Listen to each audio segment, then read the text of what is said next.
you all will forgive and excuse that brief interruption.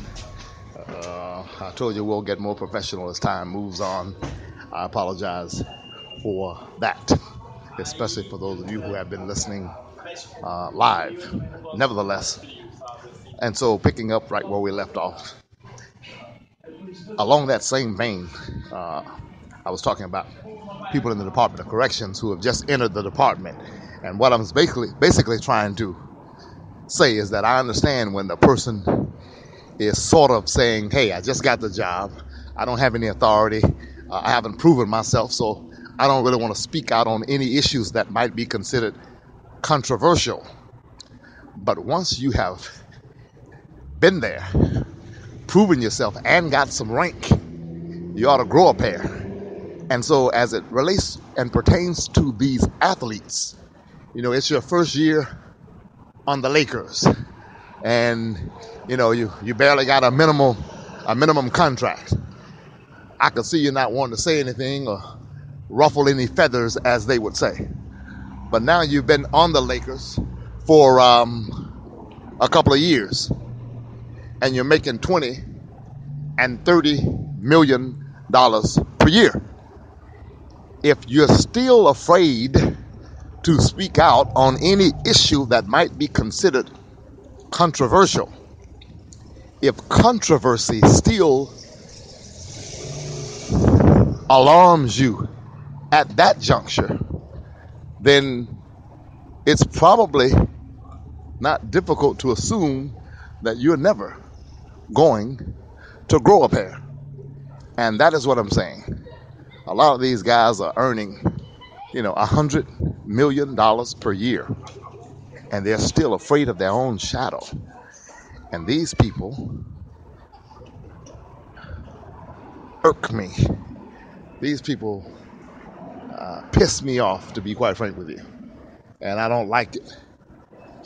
And it is unconscionable for you to be a multi-millionaire 10 times over and still afraid to speak out on injustice.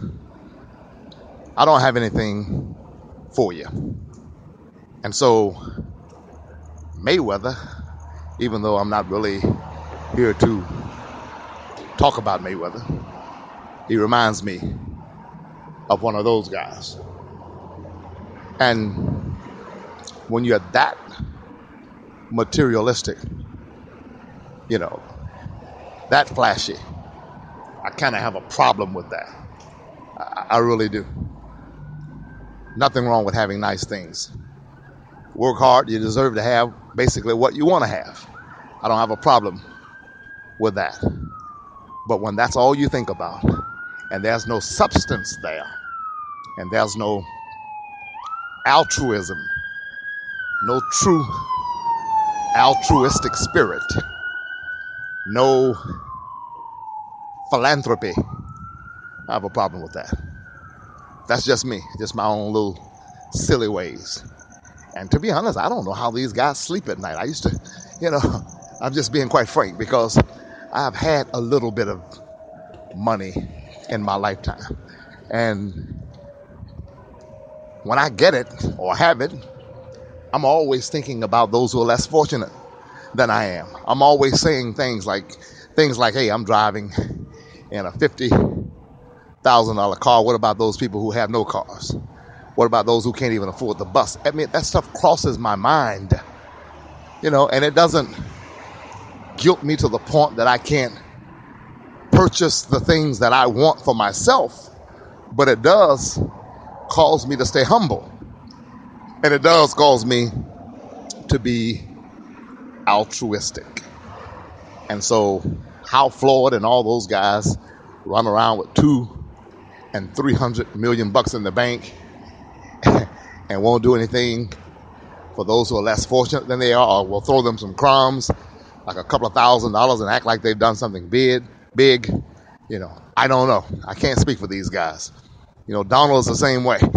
This guy who's worth $4 billion and pretends to be worth $10 billion, he throws crumbs to organizations. He'll give, 10 or 20 grand over here and 10 or 20 grand over there, which would be like you giving away a dime or a nickel. And then he'll brag about it and act like he's done something big. Pardon me? I'm short $1, please. $1 for what? I have it's at the stand. I only have one moment. I'm short $1. I'll sign back on in a moment. I just traveled from this